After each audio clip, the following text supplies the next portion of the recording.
Viewers welcome back है programme अगले issue तो पहला ਅਸੀਂ ਪ੍ਰਦਰਸ਼ਕਾਂ ਨਾਲ ਸਾਂਝ ਪਾ ਦਈਏ ਜੋ ਸਾਡੇ ਪ੍ਰੋਗਰਾਮ ਨੇ ਜੋ ਲਾਈਵ ਚੱਲਦੇ ਨੇ ਉਹਨਾਂ ਬਾਰੇ ਅਸੀਂ ਦੱਸਣਾ ਚਾਹੁੰਦੇ ਹਾਂ। ਜੋ ਉਹਨਾਂ ਦਾ ਟਾਈਮ ਹੈ, ਜੋ ਸਾਡੇ ਪ੍ਰੋਗਰਾਮ ਦਾ ਸਮਾਂ ਹੈ ਸੱਚੋ ਸੱਚ ਦਾ, ਉਹ ਹੈ 7:30 ਤੋਂ ਲੈ ਕੇ 9 ਵਜੇ ਤੱਕ। ਔਰ ਜੋ ਪੰਜਾਬੀ ਖਬਰਾਂ ਨੇ ਉਸ ਦਾ ਸਮਾਂ ਹੈ 9 ਵਜੇ ਤੋਂ ਲੈ ਕੇ 9:30 ਵਜੇ ਤੱਕ। ਜੋ ਸਪੈਸ਼ਲ ਇੰਟਰਵਿਊਜ਼ ਹੁੰਦੀਆਂ ਨੇ ਉਸ ਦਾ ਸਮਾਂ ਹੈ 9:30 ਤੋਂ ਲੈ ਕੇ 10 ਵਜੇ ਤੱਕ। ਸੋ ਜੋ ਇਹ ਤਿੰਨੋਂ ਪ੍ਰੋਗਰਾਮ ਨੇ ਲਾਈਵ ਜੋ ਚੱਲਦੇ ਨੇ ਉਹ ਤੁਸੀਂ YouTube ਤੇ ਜਾ ਕੇ ਵੀ TV84 ਦੇ ਚੈਨਲ ਤੇ ਵੀ ਲਾਈਵ ਦੇ ਸਕਦੇ ਹੋ। ਔਰ ਤੁਸੀਂ ਆਪਣੀ ਰਾਏ ਤੇ ਸੁਝਾਅ ਵੀ ਸਾਨੂੰ ਭੇਜ ਸਕਦੇ ਹੋ। ਇਹ ਵੀ ਅਸੀਂ ਚਾਹਾਂਗੇ ਕਿ ਤੁਸੀਂ TV84 ਦੇ ਚੈਨਲ ਨੂੰ YouTube ਤੇ ਜਾ ਕੇ ਵੱਧ ਤੋਂ ਵੱਧ ਸਬਸਕ੍ਰਾਈਬ ਵੀ ਕਰੋ। ਔਰ ਤੁਸੀਂ ਆਪਣੀ Facebook ਤੇ ਜਾ ਕੇ ਇਹਨਾਂ ਤਿੰਨੋਂ ਪ੍ਰੋਗਰਾਮਸ ਨੂੰ ਸ਼ੇਅਰ ਵੀ ਕਰ ਸਕਦੇ ਹੋ। Thank you so much. So keep watching TV84। ਜੀ ਡਾਕਟਰ ਸਾਹਿਬ, ਅਗਲੇ ਇਸ਼ੂ ਬਾਰੇ ਤੁਹਾਡੇ ਵਿਚਾਰ ਜਾਣੇ ਜਾਵਾਂਗੇ। ਜੀ ਡਾਕਟਰ ਸਾਹਿਬ, ਕੀ ਵਿਚਾਰਾਂ ਨੇ ਤੁਹਾਡੀਆਂ? ਦੇਖੋ, ਨਾਜ਼ੀਜ਼ਮ ਦਾ ਇੱਕ ਦੌਰ ਸੀ 1930 ਵਿੱਚ। ਉਹਨਾਂ ਨੇ ਆਪਣੀਆਂ ਜਿੱਥੇ ਪੁਰਾਣੀਆਂ ਥਿਊਰੀਆਂ ਜਿਨ੍ਹਾਂ ਦਾ ਕੋਈ ਬੇਸ ਨਹੀਂ ਸੀ, ਜਿਹਦੇ 'ਚ ਸਾਰਾ ਨਾਜ਼ੀਜ਼ਮ ਦਾ ਬੇਸ ਇਹ ਸੀ ਕਿ ਜਿਹੜੀ ਗੋਰੀ ਰੇਸ ਹੈ, ਜਿਸ ਨੂੰ ਆਰੀਆ ਕਿਹਾ ਬ੍ਰਾਹਮਣਾਂ ਨੇ, ਔਰ ਇਹਨਾਂ ਨੇ ਵੀ ਆਰੀਆ ਦੇ ਥੱਲੇ ਉਹਨੂੰ ਐਰੀਅਨ ARYN ਆ ਕਹਿ ਨਹੀਂ ਸਕਦੇ, ਇਸ ਲਈ ਏਰੀਅਨ ਕਹਿੰਦੇ ਨੇ ਤੇ ਉਹ ਆਰੀਅਨ ਕਹਿੰਦੇ ਨੇ ਜੀ। ਔਰ ਉਹਨਾਂ ਦਾ ਇਹ ਸੀ ਕਿ ਵੀ ਸਾਡੀ ਜਿਹੜੀ ਨਸਲ ਹੈ, ਜਿਸ ਦੇ ਜਿਹੜੀ ਲੰਬਾ ਕੱਦ, ਚੌੜਾ ਮੱਥਾ, ਲੰਬਾ ਨੱਕ, ਗੋਰਾ ਰੰਗ, ਨੀਲੀਆਂ ਅੱਖਾਂ, ਤੂਸੇ ਵਾਲ, ਬਰਾਊਨ ਜੀ, ਕਿ ਇਹ ਸੁਪੀਰੀਅਰ ਰੇਸ ਹੈ, ਸੁਪਰ ਰੇਸ ਹੈ। ਔਰ ਜਿਹੜੀਆਂ ਬਾਕੀ ਨੇ ਜਿਨ੍ਹਾਂ ਦੇ ਵਿੱਚ ਕਾਲੇ ਨੇ ਜਾਂ ਸਾਡੇ ਬਰਾਊਨ ਜਿਹੜੇ ਮਿਕਸ, ਔਰ ਯੈਲੋ ਰੇਸ ਜਿਹੜੀ ਚੀਨੀ ਜਾਂ ਜਾਪਾਨੀਆਂ ਨੂੰ, ਚੀਨੀਆਂ ਨੂੰ ਖਾਸ ਤੌਰ ਤੇ, ਔਰ ਯਹੂਦੀਆਂ ਨੂੰ, ਜੂਸ਼, ਇਹ ਸਾਰੇ ਜਿਹੜੇ ਨੇ ਇਹ ਬੜੇ ਘਟੀਆ ਨੇ। ਜਾਂ ਅਰਬ, ਉਹ ਵੀ ਬਰਾਊਨ ਅਲੱਗ ਮਿਡਲ ਚ ਆ ਜਾਂਦੇ ਨੇ, ਇਹ ਸਾਰੇ ਘਟੀਆ ਨੇ। ਸੋ ਇਹਨੂੰ ਸਾਬਤ ਕਰਨ ਦੇ ਲਈ ਜੇ ਤੁਸੀਂ ਕਦੇ ਤੁਹਾਨੂੰ ਹੋਲੋਕਾਸਟ ਮਿਊਜ਼ੀਅਮ ਵਾਸ਼ਿੰਗਟਨ DC ਜਾਣ ਦਾ ਮੌਕਾ ਮਿਲੇ, ਫਿਰ ਤੁਸੀਂ ਦੇਖੋਗੇ ਕਿ ਉਹਨਾਂ ਨੇ ਈਵਨ ਪੂਰੀ ਡਾਕਟਰਾਂ ਦੀ ਟੀਮ ਬਣਾਈ, ਇੰਸਟਰੂਮੈਂਟ ਇਜਾਦ ਕੀਤੇ ਹੋਏ ਸੀ ਕਿ ਉਹ ਦਿਮਾਗ, ਸਿਰ ਦਾ ਸਾਈਜ਼ ਮਿਟਦੇ ਸੀ। ਔਰ ਇਸ ਕਿਸਮ ਦੀਆਂ ਸਟੱਡੀਜ਼ ਉਹਨਾਂ ਨੇ ਫਲੋਟ ਕੀਤੀਆਂ, ਜਿਹਦੇ ਥੱਲੇ ਉਹ ਇਹਨਾਂ ਨੇ ਸਾਬਤ ਕੀਤਾ ਆਪਣੇ ਲੋਕਾਂ ਦੇ ਲਈ ਕਿ ਜੀ ਅਸੀਂ ਜਿਹੜੇ ਹੈ ਬਿਲਕੁਲ ਸੁਪੀਰੀਅਰ ਰੇਸ ਹੈ। ਔਰ ਜਿਹੜਾ ਕੋਈ ਸੁਪੀਰੀਅਰ ਹੈ ਉਹ ਫਿਰ ਸੁਪੀਰੀਅਰ ਨੂੰ ਹੱਕ ਹੈ ਰੂਲ ਕਰਨ ਦਾ। ਅੱਜ ਵੀ ਜਿਵੇਂ ਇੱਕ ਬੜੇ ਪਪੂਲਰ ਫਿਲਮ ਸਟਾਰ ਨੇ ਪ੍ਰੈਜ਼ੀਡੈਂਟ ਡੋਨਲਡ ਟਰੰਪ ਨੂੰ ਕਿਹਾ ਕਿ ਵੀ ਇਹ ਵਾਈਟ ਸੁਪਰਾਮੈਸਿਸਟ ਔਰ ਰੇਸਿਸਟ ਹੈ। ਔਰ ਇਹਦੇ ਕੋਈ ਸ਼ੱਕ ਨਹੀਂ ਹੈ ਵੀ ਕਦੇ 20ਵੀਂ ਸਦੀ 'ਚ ਅਮਰੀਕਾ ਦੇ ਵਿੱਚ ਜੇ ਉੱਥੇ ਨਾਜ਼ੀ ਪਾਰਟੀ ਜਰਮਨ ਦੇ ਵਿੱਚ ਇਸ ਕਿਸਮ ਦੀ ਆਈਡੀਓਲੋਜੀ ਦੇ ਨਾਲ ਆਈ, ਆਰੀਅਨ ਰੇਸ ਦੀ, ਤੇ ਇੱਥੇ ਵੀ ਉਸ ਪੀਰੀਅਡ ਦੇ ਵਿੱਚ ਇੱਕ ਕਾਫੀ ਸਟਰੋਂਗਰ ਲੌਬੀ ਰੇਸਿਸਟ ਕਲਾਸ ਦੀ ਸੀ, ਕੂ ਕਲੈਕਸ ਕਲੈਨ, ਜਿਹਨੂੰ KKK ਕਹਿੰਦੇ ਨੇ, KKK ਜੀ, ਉਹਦੀ ਇਹੀ ਵਿਚਾਰਧਾਰਾ ਸੀ। ਅੱਜ ਭਾਵੇਂ ਵਿਜ਼ੀਬਲੀ ਉਹਨਾਂ ਦਾ ਕਦੇ ਸਾਲ 2 ਸਾਲ ਬਾਅਦ ਹੋਏ ਤਾਂ ਐਵੇਂ 20-25 ਉਹਨਾਂ ਦੇ ਹੁੱਡ ਜੇ ਚਿੱਟੇ ਪਾਏ ਹੁੰਦੇ ਨੇ, ਉਹ ਕੱਢਦੇ ਨੇ।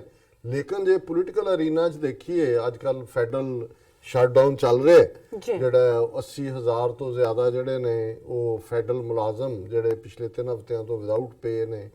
ਔਰ ਜਿਵੇਂ 8-9 ਮਿੰਟ ਦੀ ਸਪੀਚ ਪ੍ਰੈਜ਼ੀਡੈਂਟ ਟਰੰਪ ਦੀ ਸੀ, ਜੇ ਤੁਸੀਂ ਕੁੱਲ ਮਿਲਾ ਕੇ ਦੇਖੋ, ਇਹ ਸਾਰਾ ਹੀ ਰੇਸਿਜ਼ਮ ਦੀ ਕੰਟੀਨਿਊਟੀ ਹੈ ਕਿਤੇ ਨਾ ਕਿਤੇ। ਔਰ ਇਹ ਪ੍ਰਭਾਵ ਜਿਹੜਾ ਇਲੈਕਸ਼ਨ ਕੈਂਪੇਨ ਜਾਂ ਉਸ ਤੋਂ ਵੀ ਪਹਿਲਾਂ ਦਾ ਸੀ ਕਿ ਜਿਵੇਂ ਦੂਸਰੇ ਮੁਲਕ, ਹੁਣ ਇੱਥੇ ਜੇ ਕੰਧ ਬਣਾਉਣ ਦੀ ਗੱਲ ਹੈ ਤਾਂ ਇਹੀ ਹੈ, ਪਹਿਲਾਂ ਮੈਕਸੀਕਨਜ਼ ਨੂੰ ਇਹ ਕਹਿ ਚੁੱਕਾ ਹੈ ਕਿ ਵੀ ਇਹ ਕ੍ਰਿਮੀਨਲ ਨੇ, ਇਹ ਰੇਪਿਸਟ ਨੇ, ਇਹ ਜਿਹੜੇ ਨੇ ਉਹ ਸਾਡੇ ਲਾਲੈਸਨੈਸ ਪੈਦਾ ਕਰਦੇ ਨੇ। ਇਹੀ ਕੁਛ ਇਸਲਾਮੋਫੋਬੀਆ ਵੀ ਇਹਦੇ ਥੱਲੇ ਹੀ ਹੈ, ਜ਼ੀਨੋਫੋਬੀਆ। ਜੇ ਅਸੀਂ ਪੂਰੀ ਅਮਰੀਕਾ ਦੀ ਇਮੀਗ੍ਰੇਸ਼ਨ ਪਾਲਿਸੀ ਦੇਖੀਏ ਤੇ ਉਹ ਉਸੇ ਪਾਸੇ ਹੀ ਲਿਜਾ ਰਹੀ ਹੈ। ਸੋ ਕੁੱਲ ਮਿਲਾ ਕੇ ਇੱਥੇ ਤਾਂ ਉਸ ਕਿਸਮ ਦਾ, ਔਰ ਜਿਵੇਂ ਭਾਰਤੀ ਹਿੰਦੂਆਂ ਨੇ ਲੱਭਿਆ ਹੋਇਆ ਹੈ, ਹਿੰਦੂ ਤਵੀਆਂ ਨੇ, ਕਿ ਹਰ ਗੱਲ ਦੇ ਲਈ ਜੋ ਵੀ ਉੱਥੇ ਹੋ ਰਿਹਾ ਉਹਦਾ ਦੋਸ਼ ਤੁਸੀਂ ਅਕਲੀਅਤਾਂ ਨੂੰ ਦਿਓ, ਮੁਸਲਮਾਨਾਂ ਨੂੰ ਦਿਓ, 200 ਮਿਲੀਅਨ ਮੁਸਲਮਾਨ, ਔਰ ਅੱਤਵਾਦ ਨੂੰ ਦਿਓ, ਪਾਕਿਸਤਾਨ ਦੇ ਖਾਤੇ 'ਚ ਪਾ ਦਿਓ। ਔਰ ਇੱਥੇ ਇਹੀ ਹਾਲ ਟਰੰਪ ਕਰ ਰਿਹਾ ਕਿ ਬਾਕੀ ਤੁਸੀਂ ਸਾਰਾ, ਜਦੋਂ ਅਮਰੀਕਨ ਕਹਿੰਦਾ ਇਹਦਾ ਮਤਲਬ ਗੋਰਾ ਹੁੰਦਾ, ਉਹਦੇ 'ਚ ਕਾਲੇ ਵੀ ਇਨਕਲੂਡਡ ਨਹੀਂ ਨੇ, ਅਫਰੀਕਨ ਅਮਰੀਕਨ, ਬਾਕੀਆਂ ਦਾ ਤਾਂ ਕੋਈ ਰੋਲ ਨਹੀਂ ਹੈ।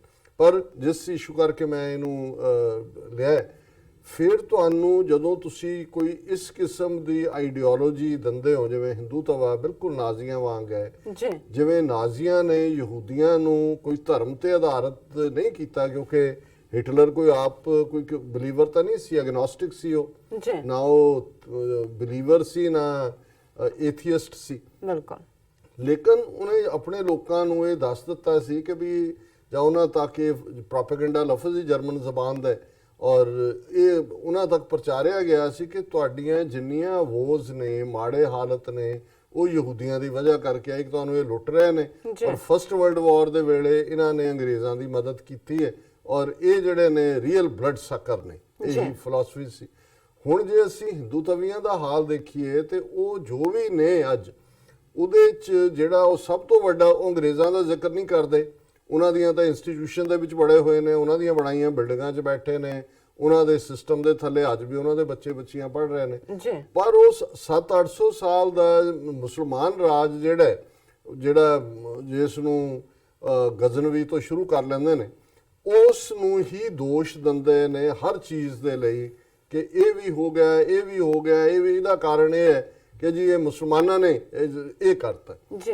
ਹੁਣ ਜੇ ਤੁਸੀਂ 800 ਸਾਲ ਨੂੰ ਇੱਕ ਨੈਗੇਟਿਵ ਡਾਰਕ ਏਜ ਸਾਬਤ ਕਰਨਾ ਹੈ, ਫਿਰ ਤੁਹਾਨੂੰ ਕੋਈ ਕਹਾਣੀਆਂ ਬਣਾਉਣੀਆਂ ਪੈਣਗੀਆਂ ਕਿ ਜੀ ਉਹਦੇ ਤੋਂ ਪਹਿਲਾਂ ਤੁਹਾਡੇ ਕੋਲ ਕੀ ਸੀ। ਫਿਰ ਉਹਨਾਂ ਦੇ ਜਿਹੜੇ ਸੂਡੋ ਹਿਸਟੋਰੀਅਨ ਨੇ, ਉਹਨਾਂ ਨੇ ਪੂਰਾ ਹੁਣ ਹਿਸਟਰੀ ਲਿਖ ਦਿੱਤੀ ਹੈ, ਪੂਰੇ ਉਹਨਾਂ ਦੇ ਬੋਰਡ ਬੈਠੇ ਔਰ ਉਹਨਾਂ ਨੇ ਉਹ ਸਾਬਤ ਕਰਨ ਦੀ ਕੋਸ਼ਿਸ਼ ਕੀਤੀ ਕਿ ਜੀ ਸਾਡਾ ਇੱਕ ਸਵਰਨ ਯੁੱਗ ਸੀ, ਇੱਕ ਗੋਲਡਨ ਈਰਾ ਸੀ। ਫਿਰ ਇਹ ਵੀ ਹੁਣ ਕਿਉਂਕਿ ਵੈਸਟ ਇੰਨਾ ਅੱਗੇ ਨਿਕਲ ਗਿਆ ਸਾਇੰਸ ਔਰ ਟੈਕਨੋਲੋਜੀ ਜਾਂ ਦੂਜੇ 'ਚ, ਵੀ ਤੁਸੀਂ ਆਪਣੀ ਹਿੰਦੂ ਰੇਸ ਜਾਂ ਆਰੀਅਨ ਜਾਂ ਦੂਜੇ ਦਾ ਜਿਹੜਾ ਬ੍ਰਾਹਮਣਵਾਦ ਨੂੰ ਕਿਵੇਂ ਟੌਪ, ਫਿਰ ਤੁਸੀਂ ਕਹੋ ਜੀ ਨਹੀਂ ਨਹੀਂ ਨਹੀਂ, ਇਹ ਜੋ ਕੁਝ ਇੱਥੇ ਨਿਕਲ ਰਿਹਾ ਇਹ ਸਾਰਾ ਸਾਡੇ ਕੋਲ ਸੀ ਪਹਿਲਾਂ। ਔਰ ਇਹ ਥਿਊਰੀ ਈਵਨ ਦਿਆਨੰਦ ਜਿਹਨੇ ਆਰੀਆ ਸਮਾਜ ਫਾਊਂਡ ਕੀਤਾ, ਉਹਨਾਂ ਜ਼ਮਾਨਿਆਂ 'ਚ ਵੀ ਇਹ ਸੀ ਕਿ ਜੀ ਜੋ ਕੁਝ ਹੈ ਸਾਡੇ ਵੇਦਾਂ 'ਚੋਂ ਲਿਆ, ਵੇਦਾਂ 'ਚੋਂ ਜਿਹੜਾ ਹੈ ਉਹ ਉਹਨਾਂ ਨੇ ਕੱਢ ਕੇ ਫਿਰ ਫਾਰਮੂਲੇ ਕੱਢੇ। ਉਹਨਾਂ ਨੇ ਕਿਹਾ ਜੀ ਸਾਡੇ ਕੋਲ ਜਹਾਜ਼ ਵੀ ਹੁੰਦੇ ਸੀ। ਇਹ ਦੇਖੋ ਰਾਮਚੰਦਰ ਜੀ ਜਿਹੜੇ ਸ੍ਰੀਲੰਕਾ ਤੋਂ ਅਯੁੱਧਿਆ ਆਏ ਤੇ ਉਹ ਪੁਸ਼ਪਕ 'ਚ ਆਏ, ਉਹ ਜਹਾਜ਼ ਹੀ ਸੀ। ਫਿਰ ਜੀ ਦੇਖੋ ਸਾਡੇ ਕੋਲ ਜਿਹੜਾ ਇਹ ਮਿਜ਼ਾਈਲਾਂ ਤਾਂ ਅੱਜ ਨਿਕਲੀਆਂ, ਸਾਡੇ ਪੁਰਾਣੇ ਭਾਰਤ ਦੇ ਵਿੱਚ ਤਾਂ ਮਿਜ਼ਾਈਲਾਂ ਵੀ ਸੀ। ਜਿਹੜਾ ਅਗਨੀ ਬਾਣ ਨੇ, ਜਿਹੜਾ ਅਰਜਨ ਮਹਾਭਾਰਤ ਦੇ ਯੁੱਧ ਦੇ ਵਿੱਚ ਛੱਡਦਾ ਸੀ, ਉਹ ਮਿਸਲ ਸੀ, ਟਾਰਗੇਟਡ ਮਿਸਲ ਸੀਗੀਆਂ। ਫਿਰ ਇਸ ਕਿਸਮ ਦੇ ਹੋਰ ਵੀ ਜਿਹੜਾ ਉਹਨਾਂ ਦਾ ਕਿ ਜੀ ਅਸੀਂ ਤਾਂ ਜਿਹੜਾ ਸੁਸ਼ਰਤ ਸਾਡਾ ਉਹ ਪਲਾਸਟਿਕ ਸਰਜਰੀ ਦਾ ਬਾਪ ਹੈ, ਉਹਨੇ ਇਸ ਕਿਸਮ ਦੀ ਸਰਜਰੀ ਡਿਵੈਲਪ ਕੀਤੀ ਸੀ ਕਿ ਮਾਸ ਇੱਕ ਥਾਂ ਤੋਂ ਕੱਢ ਕੇ ਦੂਜੀ ਥਾਂ ਤੇ, ਔਰ ਉਹਦੇ ਲਈ ਉਹ ਕੋਈ ਸਟੀਲ ਦੇ ਇੰਸਟਰੂਮੈਂਟ ਨਹੀਂ ਸੀ ਯੂਜ਼ ਕਰਦਾ, ਉਹ ਕੁਸ਼ ਗ੍ਰਾਸ, ਇੱਕ ਕੁਸ਼ ਜਿਹੜਾ ਥੋੜਾ ਸੌਫਟ ਘਾਹ ਹੁੰਦਾ ਕਿ ਉਹਦੇ ਨਾਲ ਹੀ ਉਹ ਪਲਾਸਟਿਕ ਸਰਜਰੀ ਕਰ ਦਿੰਦਾ ਸੀ। ਹੁਣ ਇਹ ਚੀਜ਼ਾਂ ਆਮ ਲੋਕਾਂ ਨੂੰ ਲੁਭਾਉਣ ਲਈ ਜਾਂ ਉਹਨਾਂ ਨੂੰ ਮੰਤਰ ਮੁਗਧ ਕਰਨ ਲਈ ਜਾਂ ਉਹਨਾਂ ਨੂੰ ਉੱਲੂ ਬਣਾਉਣ ਲਈ ਤਾਂ ਠੀਕ ਨੇ, ਪਰ ਜਦੋਂ ਇਹੋ ਜਿਹੀਆਂ ਗੱਲਾਂ ਸਾਇੰਸ ਦੇ ਲੈਵਲ ਤੇ, ਜਿਹੜੀ ਸਾਇੰਸ ਦਾ ਬੇਸ ਹੀ ਲੌਜਿਕ ਹੈ, ਐਕਸਪੈਰੀਮੈਂਟ ਹੈ, ਸਬੂਤ ਹੈ ਉਹਨਾਂ ਦਾ, ਸਾਇੰਸ ਦਾ ਈਵਨ ਫਿਲਾਸਫੀ ਤੱਕ ਵੀ ਨਹੀਂ ਪਹੁੰਚਦੀ, ਫਿਲਾਸਫੀ ਵੀ ਉਸ ਤੋਂ ਬਿਯੋਂਡ ਹੈ, ਤੇ ਰੂਹਾਨੀਅਤ ਤੱਕ ਫਿਲਾਸਫੀ ਨਹੀਂ ਪਹੁੰਚਦੀ, ਕਿਉਂਕਿ ਜਿੱਥੇ ਸਾਇੰਸ ਮੁੱਕਦੀ ਹੈ ਫਿਲਾਸਫੀ ਸ਼ੁਰੂ ਹੁੰਦੀ ਹੈ। ਜੇ ਇੰਟੈਲੈਕਟ ਦੀ ਗੱਲ ਕਰਨੀ ਹੋਏ ਤੇ ਜਿੱਥੇ ਫਿਲਾਸਫੀ ਮੁੱਕਦੀ ਹੈ ਉੱਥੇ ਰੂਹਾਨੀਅਤ ਸ਼ੁਰੂ ਹੁੰਦੀ ਹੈ। ਰੂਹਾਨੀਅਤ ਕੋਈ ਲਫ਼ਜ਼ਾਂ 'ਚ ਨਹੀਂ ਬਿਆਨ ਕੀਤੀ ਜਾਂਦੀ, ਰੂਹਾਨੀਅਤ ਦਾ ਤਾਂ ਅਹਿਸਾਸ ਕੀਤਾ ਜਾਂਦਾ, ਅਨੁਭਵ ਕੀਤਾ ਜਾਂਦਾ। ਪਰ ਹੁਣ ਜਿਹੜਾ ਇੱਕ ਝੂਠ ਬੋਲਣ ਵਾਲਿਆਂ ਦਾ ਜਾਂ ਝੂਠ ਪਰੋਸਣ ਵਾਲਿਆਂ ਦਾ ਇੱਕ ਡਰਾਬੈਕ ਹੁੰਦਾ ਹੈ ਕਿ ਵਕਤ ਪਾ ਕੇ ਪਹਿਲਾਂ ਤਾਂ ਉਹ ਦੂਜਿਆਂ ਨੂੰ ਉੱਲੂ ਬਣਾਉਣ ਦੇ ਲਈ ਵਰਤਦੇ ਨੇ, ਫਿਰ ਉਸ ਝੂਠ ਦੇ ਉੱਤੇ ਯਕੀਨ ਕਰਨ ਲੱਗ ਜਾਂਦੇ ਨੇ। ਅੱਜ ਭਾਰਤ ਦੇ ਵਿੱਚ ਸਿਆਸਤਦਾਨਾਂ ਨੇ ਜਾਂ ਹਿੰਦੂ ਤਵੀਆਂ ਨੇ ਤਾਂ ਆਪਣਾ ਝੂਠ ਪਰੋਸਿਆ, ਵੇਚਿਆ। ਪ੍ਰਾਚੀਨ भारत, भारतीय गर्व और भारतीय प्राइड और सारा हिंदू गर्व से कहो कि हम हिंदू हैं। लेकिन अज हालत यह है कि उन्होंने साइंटिस्ट जिहड़े ने वो भी ये बिलीव करन लग गए ने जी साडे कोल स्टेम सैल रिसर्च भी सी, असी जहाज़ भी बनाउंदे सी और ये किसी होर थां ते नहीं। जलंधर च पिछले दिनां च 106th इंडियन साइंस कांग्रेस का सैशन होया और उहदे च आंध्रा प्रदेश यूनिवर्सिटी का जिहड़ा वाइस चांसलर जिहदा नाम जी नागेश्वर राव, उन्हें जिहड़ी प्रेजेंटेशन दित्ती उस दे उत्ते मीडिया च भी चर्चा हुई, पर उस दे खिलाफ कोई कार्रवाई तां की करनी है। उन्होंने एक बारी तो उन्होंने कहा देखो जी ये गल सिर्फ मोदी जां अमित शाह जां RSS नहीं कहता। हुण जिवें उन्हां दे सारियां ही स्टेट गवर्नमेंटां ने जदों लॉ पास करके गां नूं जिहड़ा उहदा मूत्र भी उहदा गोहा भी उहदा सारा ਉਹਨੂੰ ਜਿਹੜਾ ਉਹ ਅੰਮ੍ਰਿਤ ਬਣਾ ਦਿੱਤਾ, ਪੰਚ ਗव्य, ਉਹਨਾਂ ਨੇ ਮਾਰਕੀਟਿੰਗ ਕਰ ਰਹੇ ਨੇ, ਪੋਸਟ ਆਫਿਸ ਗਾਂ ਦਾ ਮੂਤਰ ਵੇਚ ਰਹੇ ਨੇ, ਉਹਨਾਂ ਦੇ ਸਾਇੰਸਦਾਨ ਕਹਿ ਰਹੇ ਜੀ ਕੈਂਸਰ ਠੀਕ ਹੋ ਜਾਂਦਾ ਜੀ, ਫਲਾਣਾ ਠੀਕ ਹੋ ਜਾਂਦਾ ਜੀ, ਤਾਂ ਉਹਨਾਂ ਨੂੰ ਫਿਰ ਰੋਕਣ ਵਾਲਾ ਕੌਣ ਹੈ? ਜੀ ਔਰ ਜਿਹੜੀ exact statement even India today ਨੇ ਇਸ ਹਵਾਲੇ ਨਾਲ ਦਿੱਤੀ, ਹੁਣ ਇਹ ਜਿਹੜੇ ਇਹਨਾਂ ਦੀਆਂ ਆਪਣੇ ਗਪੌੜ ਨੇ ਲਿਖੇ ਹੋਏ, ਉਹ ਮਹਾਭਾਰਤ 'ਚ ਹੋਣ ਜਾਂ ਹੋਰ 'ਚ ਹੋਣ, ਉਹਨੂੰ ਵੀ ਹੁਣ ਜਿਹੜਾ ਗਪੌੜ ਹੈ ਮਹਾਭਾਰਤ ਦਾ, ਉਹਦੇ 'ਚ ਪਾਂਡਵ 5 ਭਰਾ ਨੇ। ਚਲੋ ਇਹ ਤਾਂ ਉਹਨਾਂ ਨੇ ਮੰਨਿਆ ਹੋਇਆ ਕਿ ਇਹ ਜਿਹੜੇ 5 ਭਰਾ ਨੇ ਇਹਨਾਂ ਦੀ ਜਿਹੜੀ ਘਰ ਵਾਲੀ ਹੈ ਉਹ ਇੱਕੋ ਹੀ ਹੈ, ਪੋਲੀਐਂਡਰੀ ਤਾਂ ਇਹਨਾਂ ਨੇ ਮੰਨ ਲਈ ਕਿ ਦ੍ਰੋਪਦੀ ਹੈ। ਲੇਕਿਨ ਜਿਹੜੇ ਦੂਜਿਆਂ ਦੇ ਨਾਲ ਪਾਂਡਵਾਂ ਨਾਲ ਲੜਾਈ ਹੁੰਦੀ ਹੈ, ਕੁੰਤੀ ਜਿਨ੍ਹਾਂ ਦੀ ਮਾਂ ਹੈ ਕੌਰਵਾਂ ਦੀ, ਉਹ ਕੌਰਵ 100 ਭਰਾ ਨੇ। ਹੁਣ ਇਹ ਗੱਲ ਜੇ ਫਿੱਟ ਨਹੀਂ ਹੁੰਦੀ, ਕਿਉਂਕਿ ਜੇ ਪ੍ਰੋਡਕਟਿਵ ਏਜ ਵੀ ਦੇਖੋ ਤਾਂ 30-35 ਬੱਚੇ ਤਾਂ ਹੋ ਸਕਦੇ ਨੇ, ਜਾਂ ਤਾਂ ਹੁਣ ਇਹ ਕਹਿਣਗੇ ਜੀ ਹਰ ਵਾਰੀ 'ਚ ਉਹਨੇ 10-10 ਜੰਮੇ ਫਿਰ 100 ਬਣਦਾ। ਹੁਣ ਇਸ ਝੂਠ ਨੂੰ ਜਿਹੜਾ ਆਲਰੇਡੀ ਮਹਾਭਾਰਤ ਨੂੰ ਉਹਨਾਂ ਨੇ ਕੀਤਾ ਹੋਇਆ, ਉਹਦੇ ਲਈ ਉਹਨਾਂ ਨੇ ਲੱਭਿਆ ਕਿ ਜੀ ਸਾਡੇ ਪ੍ਰਾਚੀਨ ਭਾਰਤ ਦੇ ਵਿੱਚ ਟੈਸਟ ਟਿਊਬ ਬੇਬੀ ਸੀ ਜਿਹੜੀਆਂ, ਉਹ ਕੌਰਵ 100 ਭਰਾ ਬਣੇ, ਉਹ ਕੋਈ ਇਕੱਲੀ ਕੁੰਤੀ ਨੇ ਥੋੜੀ ਜੰਮੇ, ਉਹ ਜਿਹੜੇ ਨਾਲ ਦੇ ਨਾਲ ਹੈ ਉਹ ਹੁਣ ਪਤਾ ਨਹੀਂ ਕਿਤੇ DNA ਵੀ ਲੱਭ ਲੈਣਗੇ ਕੁੰਤੀ ਦਾ ਕਿਸੇ ਪਾਸਿਓਂ। ਪਰ ਔਰ ਇਸੇ ਤਰ੍ਹਾਂ ਉਹਨਾਂ ਨੇ ਉਹ ਹੈਡਲਾਈਨਸ ਇੰਡੀਆ ਟੁਡੇ ਦੇ, ਕੌਰਵਾਸ ਵਰ ਟੈਸਟ ਟਿਊਬ ਬੇਬੀਜ਼। ਇਹ ਵਾਈਸ ਚਾਂਸਲਰ ਕਹਿ ਰਿਹਾ ਆਂਧਰਾ ਪ੍ਰਦੇਸ਼ ਯੂਨੀਵਰਸਿਟੀ ਦਾ ਕਿ ਜਿਹੜੇ ਕੌਰਵ ਨੇ ਇਹ ਉਹ ਕੁੰਤੀ ਨੇ ਨਹੀਂ ਜੰਮੇ, ਟੈਸਟ ਟਿਊਬ ਬੇਬੀ ਸੀ। ਰਾਵਣਾ ਹੈਡ ਸੈਵਰਲ 에ਅਰਪੋਰਟਸ ਇਨ ਲੰਕਾ, ਕਿ ਰਾਵਣ ਜਿਹੜਾ ਲੰਕਾ 'ਚ ਕੱਲਾ ਇੱਕ ਪੁਸ਼ਪਕ ਜਹਾਜ਼ 'ਚ ਰਾਮ ਜੀ ਨਹੀਂ ਆਏ, ਲੰਕਾ ਦੇ ਵਿੱਚ ਬਹੁਤ 에ਅਰਪੋਰਟ ਸੀ ਰਾਵਣ ਦੇ ਬਣੇ ਹੋਏ। ਆਂਧਰਾ ਯੂਨੀਵਰਸਿਟੀ ਵਾਈਸ ਚਾਂਸਲਰ ਫਿਰ ਉਹਨੇ ਕਿਹਾ ਜੀ ਹੀ ਕੁਐਸਚਨਡ ਕਿ ਵੀ ਇਹ ਜਿਹੜੀ ਗੰਧਾਰੀ ਹੈ, not Kunti, how Gandhari the mother of Kauravas could give birth to 100 children. ਉਹਨੇ ਕਿਹਾ ਜੀ ਇਹ 100 ਬੱਚਿਆਂ ਨੂੰ ਕਿਵੇਂ ਉਹ ਜਨਮ ਦੇ ਸਕਦੀ ਹੈ। ਔਰ ਫਿਰ ਉਹਨਾਂ ਨੇ ਕਿਹਾ ਵੀ ਇਸੇ ਤਰ੍ਹਾਂ ਇਹ ਜਿਹੜੇ ਵਿਸ਼ਨੂੰ ਦੇ 10 ਅਵਤਾਰ ਨੇ ਜੀ, ਜਿਹਦੇ 'ਚ ਕੋਈ ਮਤਸਿਆ ਮੱਛੀ ਤੋਂ ਸ਼ੁਰੂ ਹੋ ਜਾਂਦਾ ਅਵਤਾਰ, ਉਹਨੇ ਕਿਹਾ ਜੀ ਇਹ ਜਿਹੜੀ ਡਾਰਵਨ ਨੇ ਥਿਊਰੀ ਆਫ ਐਵੋਲਿਊਸ਼ਨ ਦਿੱਤੀ, ਇਸ ਤੋਂ ਪਹਿਲਾਂ ਦੀ ਇਹ ਥਿਊਰੀ ਹੈ, ਇਸ ਲਈ ਇਹ ਕੋਈ ਡਾਰਵਿਨ ਨੇ ਕੋਈ ਇਹ ਜਿਹੜਾ ਥਿਊਰੀ ਆਫ ਐਵੋਲਿਊਸ਼ਨ ਦਿੱਤੀ ਹੈ ਕੋਈ ਬਹੁਤ ਵੱਡੀ ਕਾਢ ਨਹੀਂ ਹੈ ਸਾਇੰਸ ਦੀ, ਉਸ ਤੋਂ ਪਹਿਲਾਂ ਹੀ ਵਿਸ਼ਨੂੰ ਦੇ ਅਵਤਾਰ ਸੀ। Stem cell research was in India 1000 years ago, ਕਿ ਆ ਜਿਹੜੇ ਹੁਣ ਅਮਰੀਕਾ ਜਾਂ ਦੂਜੇ ਕਰ ਰਹੇ ਨੇ ਸਟੈਮ ਸੈਲ ਵੱਲ ਜਾਂ ਦੂਜੇ ਤੁਰ ਰਹੇ ਨੇ ਕਿ ਫਿਰ ਜੈਨੇਟਿਕ ਡਿਫੈਕਟਸ ਨੂੰ ਵੀ ਦੂਰ ਕੀਤਾ ਜਾਏ, ਔਰ ਈਵਨ ਜਿਹੜੇ ਨੇ ਉਹ ਕਿਵੇਂ ਉਹਨਾਂ ਨੂੰ ਫਰਦਰ ਜਿਹੜਾ ਹੈ ਉਹ ਸੈੱਲ ਜਨਰੇਟ ਕੀਤੇ ਜਾਣ, ਸਾਡੇ ਕੋਲ ਵੀ ਸੀ। ਫਿਰ ਉਹ ਕਹਿੰਦਾ ਰਾਵਣਾ ਹੈ 24 types of aircraft of varying sizes and capacities he claim. ਉਹਨੇ ਕਿਹਾ ਜੀ 24 ਕਿਸਮ ਦੇ ਜਹਾਜ਼ ਜਿਹੜੇ ਸੀ ਉਹ ਰਾਵਣ ਦੇ ਕੋਲ ਸੀ ਅੱਡ-ਅੱਡ ਥਾਵਾਂ ਦੇ ਉੱਤੇ। Kauravas were born due to stem cell and test tube technology and India also possessed knowledge about guided missiles thousands of years ago, claimed Andhra University Vice Chancellor Nageshwar Rao at Indian Science Congress on Friday। ਹੁਣ ਸਾਇੰਸਦਾਨ ਇਕੱਠੇ ਹੋਏ ਨੇ, ਸੋ ਉਹਨਾਂ ਨੇ ਕਿਹਾ ਜੀ ਸਾਡੇ ਕੋਲ ਪ੍ਰਾਚੀਨ ਭਾਰਤ ਦੇ ਵਿੱਚ ਸਟੈਮ ਸੈੱਲ ਵੀ ਸੀ, ਟੈਸਟ ਟਿਊਬ ਟੈਕਨੋਲੋਜੀ ਵੀ ਸੀ, ਫਿਰ ਅਸੀਂ ਜਿਹੜੀਆਂ ਗਾਈਡਡ ਮਿਸਲਸ ਨੇ, ਤੁਸੀਂ ਬੈਠੇ ਕਿਤੇ ਹੋ, ਮਿਸਲ ਕਿਤੇ ਜਾ ਰਹੀ ਹੈ ਔਰ ਤੁਸੀਂ ਉਹਨੂੰ ਗਾਈਡ ਕਰ ਰਹੇ ਹੋ ਵੀ ਮਿਸਲ ਨੇ ਕਿੱਥੇ ਜਾਣਾ ਹੈ। ਹੀ ਕਲੇਮਡ the 10 avatars of Lord Vishnu predated the theory of evolution given by English naturalist Charles Darwin. At a presentation, Rao said, Lord Rama used astras and shastras while Lord Vishnu sent a Sudarshan Chakra to chase targets. After hitting them, they would come back, he said. ਉਹਨੇ ਕਿਹਾ ਜੀ ਇਹ ਜਿਵੇਂ ਰਾਮ ਜੀ ਦੇ ਕੋਲ ਸ਼ਸਤਰ ਵੀ ਸੀ ਤੇ ਅਸਤਰ ਵੀ ਸੀ। ਹੁਣ ਇਹਨੂੰ ਡਿਫਾਈਨ ਇਹ ਕਰਦੇ ਨੇ, ਸ਼ਸਤਰ ਉਹ ਚੀਜ਼ ਹੈ ਜਿਹਨੂੰ ਤੁਸੀਂ ਹੱਥ ਫੜ ਕੇ ਚਲਾਉਂਦੇ ਹੋ, ਅਸਤਰ ਉਹ ਚੀਜ਼ ਹੈ ਜਿਹਨੂੰ ਤੁਸੀਂ ਸੁੱਟਦੇ ਹੋ। ਫਿਰ ਸੁਦਰਸ਼ਨ ਚੱਕਰ ਵੀ ਹੈ, ਇਹਦੇ ਬਾਰੇ ਇਹਨਾਂ ਨੇ ਇਹਦੀ ਕਹਾਣੀ ਹੈ ਕਿ ਜੋ ਕ੍ਰਿਸ਼ਨ ਜੀ ਛੱਡਦੇ ਨੇ ਉਹ ਵਾਰ ਕਰਕੇ, ਉਹ ਕਹਿੰਦੇ ਜੀ ਸਾਡੀ ਟੈਕਨੋਲੋਜੀ ਇੰਨੀ ਸੀ ਵੀ ਅਸੀਂ ਛੱਡਿਆ, ਉਹਨੇ ਬੰਦਾ ਮਾਰਿਆ, ਵਾਪਸ ਘੁੰਮ ਕੇ ਆ ਗਿਆ। So at a presentation Rao said, ਇਹ ਹੋ ਗਿਆ, this shows that the science of guided missiles is not new to India and it was present thousands of years ago, the vice chancellor said। ਉਹਨੇ ਕਿਹਾ ਜੀ ਇਹ ਜਿਹੜੀਆਂ guided missiles ਆ ਚੱਲ ਰਹੀਆਂ ਨੇ, ਇਹ ਸਾਇੰਸ ਸਾਡੇ ਕੋਲ ਸੀ, ਬਹੁਤ ਪਹਿਲਾਂ ਸੀ।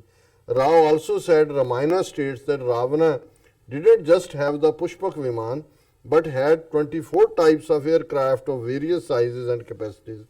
He also had several airports in Lanka and he used these aircraft for different purposes. 24 ਕਿਸਮ ਦੇ ਜਹਾਜ਼ ਸੀ, ਅੱਡ-ਅੱਡ ਮੌਕਿਆਂ ਦੇ ਲਈ ਉਹ ਵਰਤਦਾ ਸੀ। ਫਿਰ ਉਹਨੇ ਕਿਹਾ ਵੀ ਇਸੇ ਤਰ੍ਹਾਂ ਜਦੋਂ ਡਾਰਵਿਨ ਦੀ ਗੱਲ ਅਸੀਂ ਕਰਨੀ ਹੈ ਤਾਂ ਪਹਿਲਾਂ ਲਾਰਡ ਵਿਸ਼ਨੂੰ ਦਾ ਪਹਿਲਾ ਅਵਤਾਰ ਜਿਹੜਾ ਮਤਸੇ ਮੱਛੀ ਸੀ, ਔਰ ਸੈਕੰਡ ਅਵਤਾਰ ਦੇ ਲਈ ਉਹਨੇ ਉਹ ਕੱਛੂ ਕੰਮਾ ਬਣ ਗਿਆ ਸੀ, ਵਿਸ਼ਨੂੰ ਕੁਰਮਾ ਦਾ ਅਵਤਾਰ, ਇਹ ਐਂਫੀਬੀਅਸ ਐਨੀਮਲ, ਇਹ ਵੀ ਸਾਬਤ। ਫਿਰ ਉਹਨੇ ਬੋਰਸ ਹੈਡ ਲੈ ਲਿਆ, ਫਿਰ ਹਿਊਮਨ ਬਾਡੀ ਬਣ ਗਿਆ, ਫਿਰ ਉਹ ਨਰਸਿੰਹ ਅਵਤਾਰ ਬਣ ਗਿਆ, ਫਿਰ ਲਾਇਨ ਤੇ ਹਿਊਮਨ ਬਾਡੀ ਬਣ ਗਿਆ, ਫਿਰ ਉਹ ਵਾਮਨ ਬਣ ਗਿਆ, 5th ਅਵਤਾਰ। ਸੋ ਇਹ ਸਾਰੀ ਡਾਰਵਿਨ ਦੀ ਥਿਊਰੀ ਨੂੰ ਮੱਛੀ ਤੋਂ ਕੱਛੂ ਕੰਮਾ ਤੇ ਵਾਮਨ ਉਹ ਸਾਰੇ ਤੱਕ ਉਹਨੇ ਪ੍ਰੂਵ ਕਰਤਾ। ਫਿਰ ਉਹਨੇ ਕਿਹਾ ਜੀ ਇਹ ਜਿਹੜਾ ਕੌਰਵਾਂ ਦੀ ਮਾਂ ਨੇ ਗੰਧਾਰੀ ਨੇ 100 ਬੱਚਿਆਂ ਨੂੰ ਜਨਮ ਦਿੱਤਾ, ਕਿਵੇਂ ਦਿੱਤਾ? Everybody wonders and nobody believes.